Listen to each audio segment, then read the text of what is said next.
Why are they bothering? Why are they not simply sitting down with you as equals and consulting and working towards a proper treaty? Why are they imposing in this way?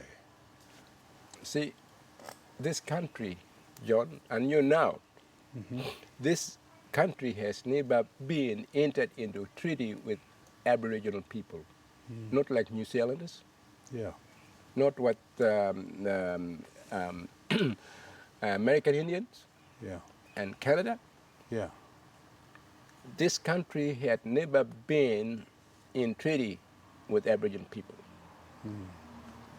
Why? Because they are frightened that Aboriginal people will take control, will start to step in and draw line, and that there will only be ways to discuss this.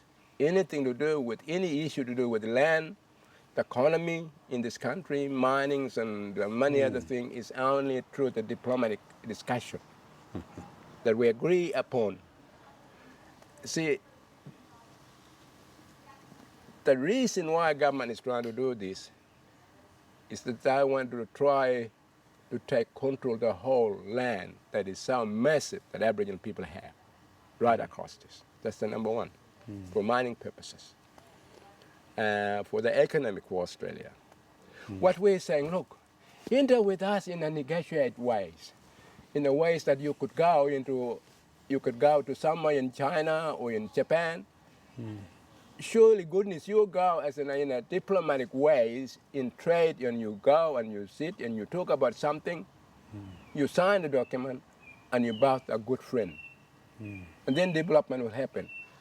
They are finding ways, another ways to do this by putting all these excuses, this measure, and so that they can get rid of us, so that there is now voice for Aboriginal people. That's the reason behind. They just don't want to hear the truth, because you know, John, that this country was taken without negotiation. Our sovereignty was being stolen. Sovereignty in this country was stolen and invested to somebody else. There was no treaty. We did not start war against with the British. Nothing.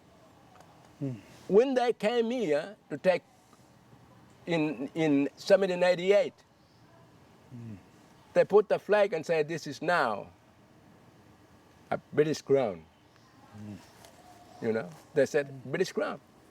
Yeah. Where do I stand? Am I a sovereign nation?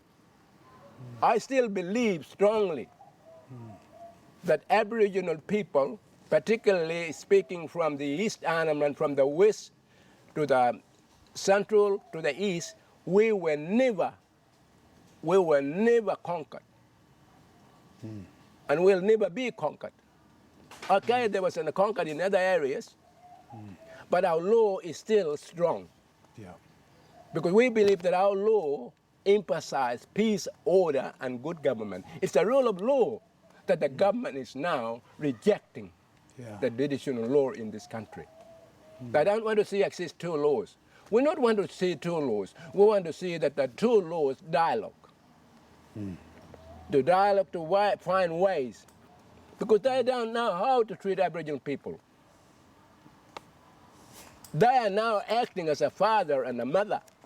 After all these years, they don't know how to treat Aboriginal people. That's a terrible condemnation, isn't it? That's a terrible condemnation, John. They don't even been to the cross-cultural education. They don't know. They don't even speak our language. No. They don't even know our ceremony. Look at all our artifacts. Look at all our rich spirituality has been stolen. Copyright.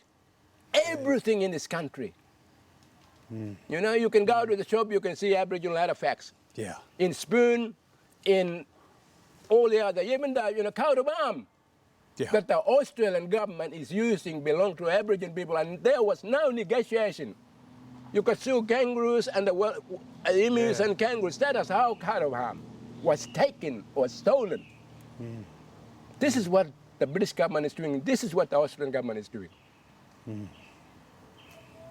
And we're still going to be operated by the British common law.